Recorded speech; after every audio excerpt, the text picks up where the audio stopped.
और इस सरजमीन का रेजा रेजा रेजा चप्पा चप्पा गवाह है जिसने इस मुल्क की आजादी के लिए सर थोड़ा हाथ से आवाज उठी थी। बस बस अंग्रेजों की 200 साल की गुलामी की जंजीरें जो तोड़ी गई वो यहीं के हमारे बुजुर्गों ने आवाज लगाई थी और ना सिर्फ आवाज लगाई बल्कि अपनी जान के नजरानों को पेश किया, मसाइब और मुश्किलात में अपनी जिंदगियों को डाला, जेल की सोबतें बर्दाश्त की और न सिर्फ ये बल्कि तारीखी सरजमीन है जहां से तौहीद और सुन्नत के पैगाम को सारी दुनिया में आम किया जा रहा है।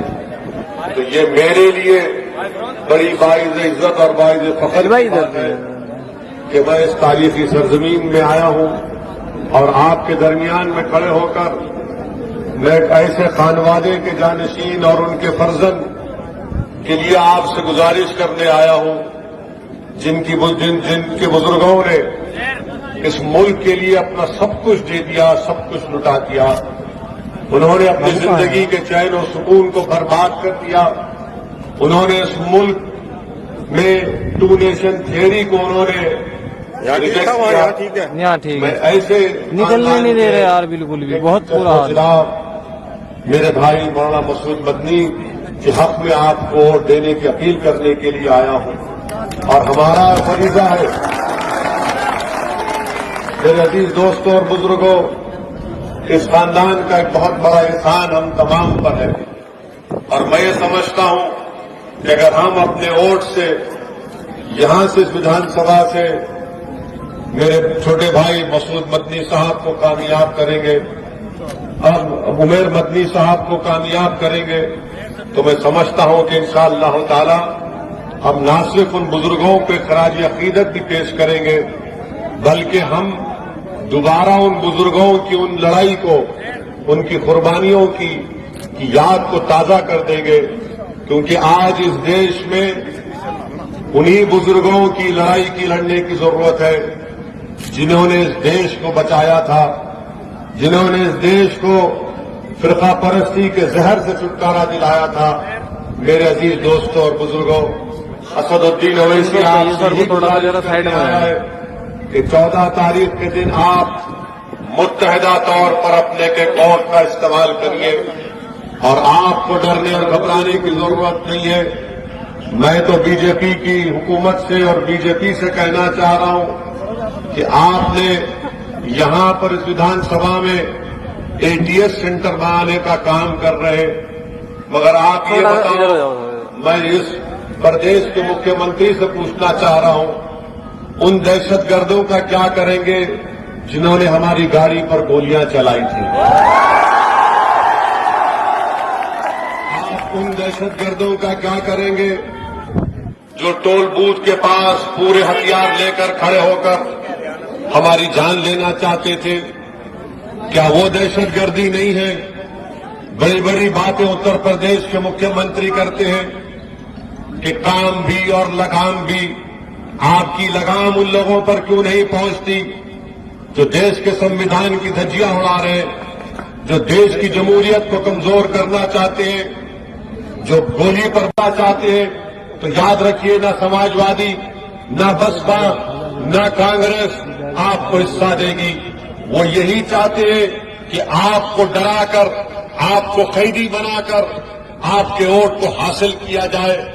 आप बताइए, उत्तर प्रदेश में मैं आपके सामने आदादोशुमार और डेटा रख रहा हूं जो ये कहता है कि उत्तर प्रदेश में मुस्लिम समाज सबसे ज्यादा नौजवान बेरोजगार है तो मुस्लिम समाज के हैं, सबसे ज्यादा अगर कोई गरीब है तो अल्पसंख्यक समाज के मुसलमान हैं, सबसे ज्यादा अगर बच्चे स्कूल से बाहर हैं तो अल्पसंख्यक समाज मुसलमान के हैं, सबसे ज्यादा अगर कम किसी के पास 2 एकड़ जमीन है तो अल्पसंख्यक समाज के मुसलमान हैं, सबसे कम ग्रेजुएट है 3% तो अल्पसंख्यक समाज के मुसलमान हैं।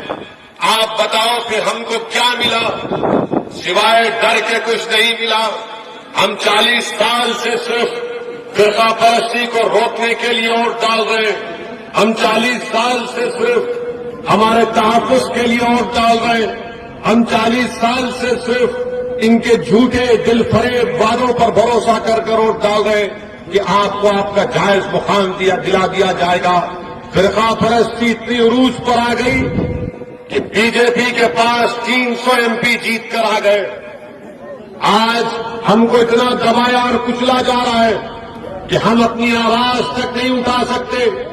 आज इतना डर सपा बसपा और कांग्रेस में पैदा हो चुका कि वो अपने मन से लफ्ज अल्पसंख्यक समाज मुसलमान लेने से इनका नेता डरता है। मेरे अजीज दोस्तों और बुजुर्गों, असदुद्दीन अवैसी आपके दरमियान में आकर ये कह रहा है कि आपको डरने और घबराने की जरूरत नहीं है। ये एक तारीखी मुबारक सरजमीन है जहां से आप लोग तौहीद की शमा को रोशन करते हैं, सुन्नत के पैगाम को आम करते हैं। तो इस सरजमीन से एक गुनाहगार आपसे अपील करता है कि हिकमत और मसलहत के नाम पर खुदा के लिए अब के बार बुज़दिली के मज़ाहिर मत करिए। डर के नाम पर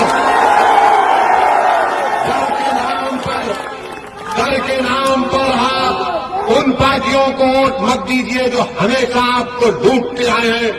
अगर डरना है तो जमीन आसमान बनाने वाले से डरो, मखलूक से मत डरो। अगर डरना है तो खालिद से डरो। मखलूक चाहे प्रधानमंत्री हो, मोदी हो, योगी हो,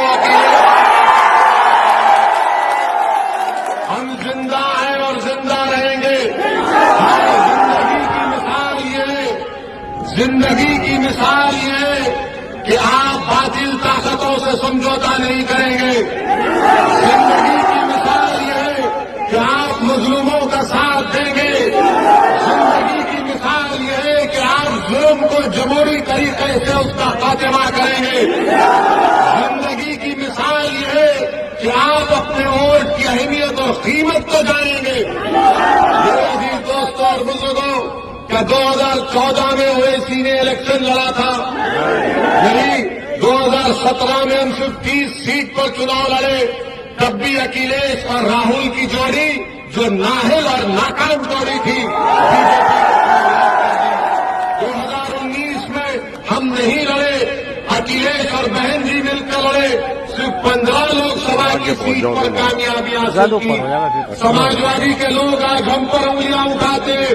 बताओ समाजवादी के लोगों, तुम्हारे पास 5 एमपी थे, जिसमें से 3 अल्पसंख्यक समाज के मुसलमान और एक पिताजी और एक बेटा। आप बताइए कौन जिम्मेदार है इसका? और मैं आपको बता रहा हूं, आज समाजवादी पार्टी के लोग असदुद्दीन ओवैसी पर इल्जाम लगाते। लगाओ, जितना इल्जाम लगाना है लगाओ।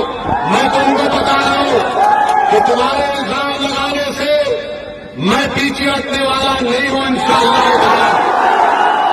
बल्कि मैं तो उनसे कह रहा हूं और उन जालिमों से कह रहा हूं जो ये समझ रहे हैं कि गोलियों की बौछार करने से ओवैसी डर जाएगा या जबान खामोश हो जाएगी।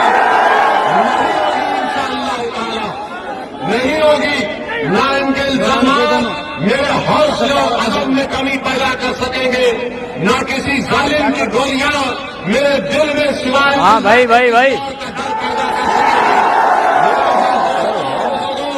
आप पूछिए समाजवादी पार्टी से, पूछिए इनसे कि लोकसभा में आपने यूएपीए के कानून में जो दिल्ली में बैठकर एक इंस्पेक्टर किसी को भी दहशतगर्द घोषित कर सकता है, समाजवादी ने, बसपा ने, कांग्रेस ने अमित शाह के लाए हुए कानून की तारीफ थोड़ा सा साइड से किसने मुखालिफत की? क्या असदुद्दीन ओवैसी? मेरे अजीज दोस्तों और बुजुर्गों, आपसे मैं अपील करने आया हूं कि डर के वोट मत दीजिए, उमेर मदनी को एक उम्मीद के नाते वोट दीजिए। और मुझे यकीन है कि उमेर मदनी को अगर इंशाअल्लाह अल्लाह आपके दुआ वोट से कामयाब करेगा तो वो ना सिर्फ इस विधानसभा के लोगों को मुतमईन करेगा, बल्कि अपने बुजुर्गों को भी वो शर्मिंदा नहीं करेगा इंशाअल्लाह। मेरे अजीज दोस्तों और बुजुर्गों, बहुत सी बातें हैं।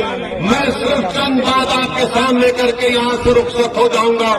कल सहारनपुर में प्रधानमंत्री आए थे, अचानक ट्रिपल तलाक के बारे में बोले। प्रधानमंत्री को अचानक मुस्लिम महिलाओं से मोहब्बत। मगर प्रधानमंत्री जी ये तो बताइए कि हरिद्वार, रायपुर, प्रयागराज, इलाहाबाद में जो संसद हुआ था उसमें जो मुस्लिम महिलाओं के बारे में अनाप शनाप बता गया। प्रधानमंत्री आप अपनी जबान क्यों नहीं खोले? प्रधानमंत्री आप राज्यसभा लोकसभा में भाषण दिए, बहुत लंबा लंबा छोड़े, मगर आपकी जबान से उन बच्चियों का जिक्र नहीं निकला जो अपनी शनाख्त और अपनी खिलत के मजारे करते हुए इल्म के हासिल कर रही थी कर्नाटका में, जो हिजाब और निकाब पहनकर इल्म हासिल करना चाहती थी। देश के प्रधानमंत्री इस पर कोई तबसरा नहीं कर रहे। इधर को जाइए। मुझ पर ये समाजवादी के लोग, मुझ पर ये बसपा के लोग और ये बीजेपी के दल्ले कह रहे हैं कि ओवैसी उत्तर प्रदेश के चुनाव में, इन्हें हटाइए यार। उत्तर प्रदेश के चुनाव में ओवैसी ने हिजाब को ला लिया। अरे मैं हिजाब तो हटाने आया हूं। किसका हिजाब? जो सपा ने हमारी आंखों पर दाव के रखा, जो बीजेपी डर का निकाब डाल चुकी है, मैं उस डर के निकाब को डालना चाहता हूं। मगर जो हिजाब और निकाब मेरी बेटी और बहन पहनती है वो सुबह कयामत तक पहनती है।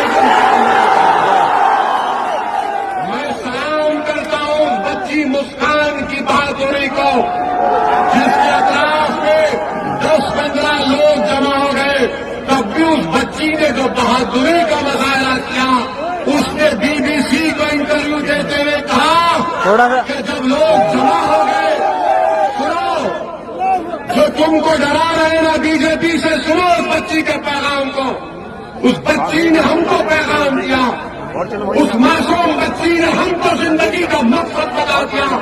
उस बच्ची ने कहा कि जब 20 नौजवान मुझे घेर लिए तो मेरा दिल डरना शुरू किया, तो जब मैं डरती हूं मैं अल्लाह अकबर।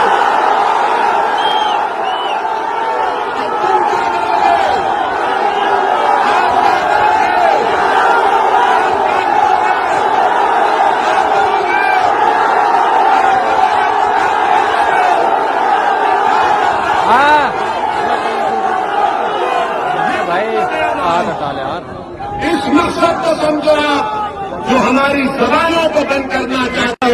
अरे हम क्या तुम्हारे बोलने पे जिंदगी? चाचा इधर आ जाओ, इधर आ जाओ, इधर आ जाओ। चाचा तुमको मेरी गाड़ी पसंद नहीं है, कोई परवाह नहीं, मैं गाड़ी छोड़ूंगा। तुमको मेरे सर पर टोपी पसंद नहीं है, मैं टोपी पहनूंगा। तुमको हिजाब पसंद नहीं है, मेरी बेटी पहनेगी इंशाअल्लाह। मैं क्या तुम्हारा गुलाम हूं?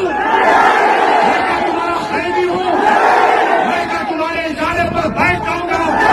मैं क्या तुम्हारे हुक्म पर नीचे गिर जाऊंगा? नहीं, हम गर्दन झुकाएंगे तो अपने करीम के आगे। अपनी जानों का सौदा कर चुके दुनिया में रहेंगे तो भारत के संविधान के तहत अपनी शनाख्त को बरकरार रख के जिंदा रहेंगे। मेरे अजीज दोस्तों और बुजुर्गों, अब जब हम ये बात करते हैं तो सपा, बसपा, कांग्रेस, बीजेपी बोलती है, ओवैसी भड़काओ भाषण देता है। इसमें क्या फर्क है? हम किसी के खिलाफ बोले, किसी मजहब के खिलाफ बोले? चीचा, चीचा, मैं किसी और की नहीं कर रहा हूं, बल्कि मैं ये कह रहा हूं, अगर उस बच्ची का नाम मुस्कान की जगह लक्ष्मी होता तब भी ओवैसी की उसकी बहादुरी की तारीफ करता।